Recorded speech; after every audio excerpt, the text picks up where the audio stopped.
আসসালামু আলাইকুম। পাকিস্তানের রাজধানী ইসলামাবাদে ইরান ও যুক্তরাষ্ট্রের মধ্যে সম্ভাব্য আলোচনার প্রস্তুতি চলছে। ইরানের পার্লামেন্ট স্পিকার মোহাম্মদ বাকের কালিবাফ জানিয়েছেন, আলোচনা শুরুর আগেই লেবাননের যুদ্ধবিরতি এবং ইরানের জমাটবদ্ধ আন্তর্জাতিক সম্পদ মুক্ত করতে হবে। মার্কিন ভাইস প্রেসিডেন্ট জেডি ভান্স ৩০০ সদস্যের প্রতিনিধি দল নিয়ে ইসলামাবাদে পৌঁছেছেন। উত্তর গাজার বেইত লাহিয়ায় তাবু শ্রেণীকক্ষে ক্লাস চলাকালে ইসরায়েলি বাহিনীর গুলিতে ৯ বছর বয়সী শিশু রিতাজ রিহান নিহত হয়েছেন।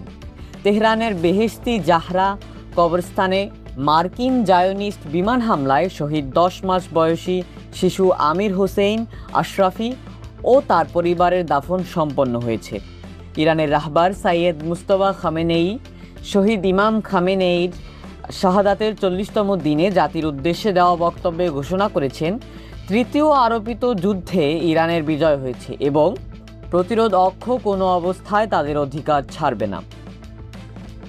ইসলামাবাদগামী বিমানে ইরানের পার্লামেন্ট স্পিকার কালিবাফ মিনাব গার্লস স্কুলে মার্কিন হামলায় শহীদ শিশুদের ছবি ও স্কুল ব্যাগ আসনে রেখে বিমানে আরোহণ করেছেন।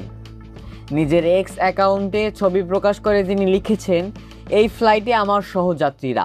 মধ্যপ্রাচ্যের সর্বশেষ আপডেট জানতে আমাদের সঙ্গেই থাকুন।